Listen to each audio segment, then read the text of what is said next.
कहानी नीरू की है। पंजाब की नीरू की शादी दिल्ली के राहुल से होती है। दिल्ली कितना बड़ा शहर है ना, लेकिन आप लोगों का घर तो बहुत छोटा है। हमारे पंजाब में तो ये बड़े बड़े घर होते हैं कि मजा ही आ जाता है। कोई बात नहीं नीरू, मैं भी तुम्हारे लिए बहुत बड़ा मकान बनाऊंगा बहुत जल्दी। नीरू के पिता जहाँ पंजाब के जाने माने व्यापारी थे, वहीं उसका पति राहुल दिल्ली में एक सिंपल नौकरी करता था। माँ, यहाँ तो घी मक्खन इतना महंगा है कि क्या बताऊँ। मैं तो तरस ही जाती हूँ घी खाने के लिए। नीरू की माँ को ये सुनकर बहुत दुख होता है। मेरी बेटी को घी नसीब नहीं हो रहा है और ये बहू यहाँ बैठकर घी में शक्कर डाल रही है।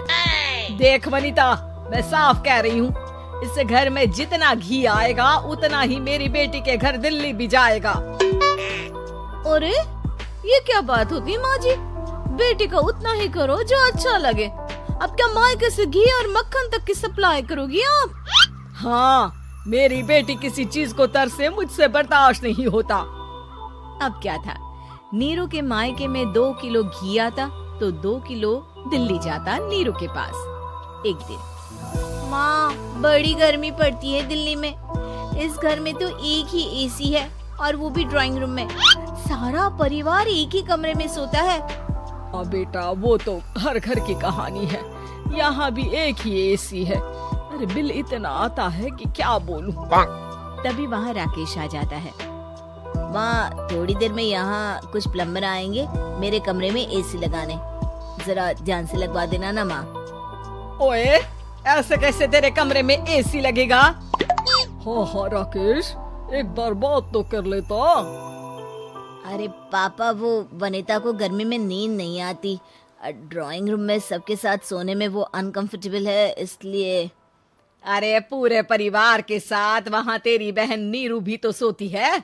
वो नहीं हो रही क्या अनकंफर्टेबल? समझ रहा है ना? अगर एसी लगेगा तो एक दिल्ली में तेरी बहन के कमरे में भी लगेगा, तभी तू लगा सकेगा। राकेश वनिता को सारी बात बताता है।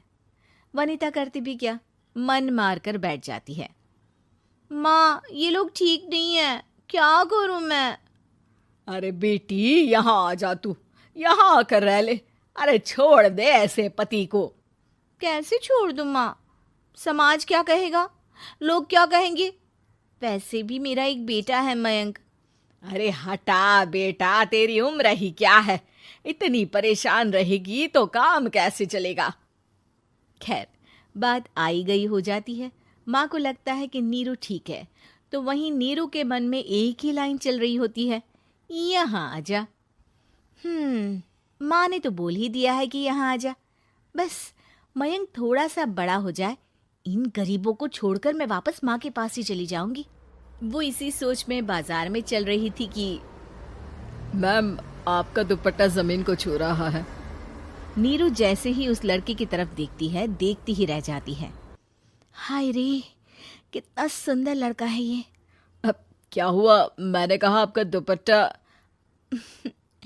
तो खुद ही उठाकर दे दो ना। लड़का समझ जाता है कि नीरू उस पर फिदा हो चुकी है। वो उससे उसका नंबर लेकर चला जाता है। अब क्या था, नीरू और रोहित में लगातार बातें होने लगती है। मैं हरियाणा का रहने वाला हूँ, यहाँ एक बड़ी कंपनी का मैनेजर हूँ। अच्छा, और कितने बच्चे हैं तुम्हारे? बच्चे? अरे मेरी तो शादी भी नहीं हुई है। तुम बताओ, शादी करोगी? नीरू शर्मा जाती है। अब लेकिन मैं तो पहले से ही शादीशुदा हूँ। मुझे फर्क नहीं पड़ता, बस तुम शादी कर लो, भाग चलते हैं। बहुत पैसे वाला हूँ मैं, हमेशा खुश रखूंगा तुम्हें। नीरू रोहित से मिलकर सारा प्लान बना लेती है और फिर एक दिन घर से भाग जाती है। दोनों शादी कर लेते हैं। शादी के बाद, क्या बात है नीरू, तुम्हें परेशान सा देखता हूँ, सब ठीक तो है ना? हाँ हाँ, सब ठीक है।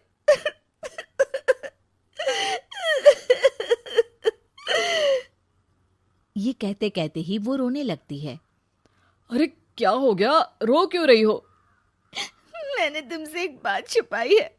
और वही बात अब मुझे परेशान कर रही है। रोहित, मेरा एक बेटा भी है, उसका नाम मयंक है। क्या बात कर रही हो? ये तुमने मुझे पहले क्यों नहीं बताया? देखो नीरू, मेरी माँ को मैंने ये नहीं बताया है कि तुम शादीशुदा हो। बच्चा मैं मैनेज नहीं कर पाऊंगा। नीरू को समझ में नहीं आता कि वो क्या करे। तुम उस बच्चे को अपनी माँ को क्यों नहीं दे देती? नीरू चुपके से माँ को फोन करती है। माँ, क्या मयंक को तुम रख सकती हो? बेटा, मैं राकेश के साथ बात करती हूँ। आखिर घर का बेटा वही है, जो वो बोलेगा। वैसे भी बेटा, तूने जो किया है ना, उसके बाद से पूरा घर तेरी बुराई कर रहा है। मैं भी अब किसी से तेरे लिए लड़ नहीं सकती। राकेश बेटा, नीरू ने तो जो किया बहुत ही बुरा किया, लेकिन मैं सोच रही थी कि क्यों ना मयंक को हम यहाँ ले आए। तभी वनीता बोल पड़ती है।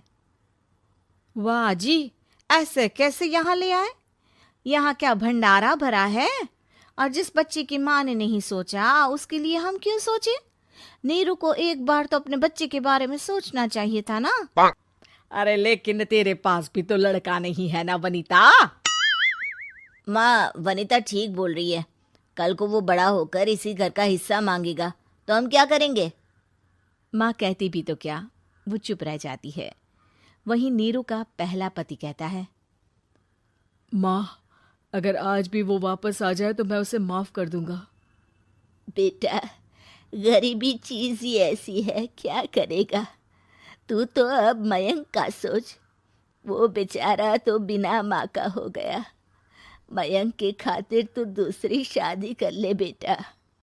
लोगों के लाख समझाने के बाद नीरू के पहले पति की शादी रिद्धि से हो जाती है, जिसके पहले पति से 2 बच्चे होते हैं।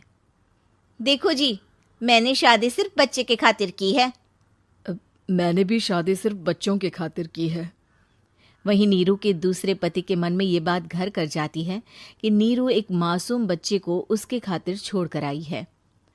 अब देखो नीरू, मुझे लगता है कि जो औरत अपनी कोख का बच्चा छोड़ सकती है, वो तो कुछ भी कर सकती है।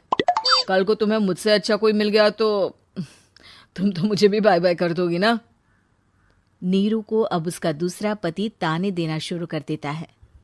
तंग आकर नीरू उसके यहाँ से भागकर अपने पहले पति के पास चली जाती है, लेकिन ससुराल में क्या लेने आई है नीरू, मयंक को? नहीं नहीं सासू माँ, मुझसे गलती हो गई, मुझे माफ कर दीजिए।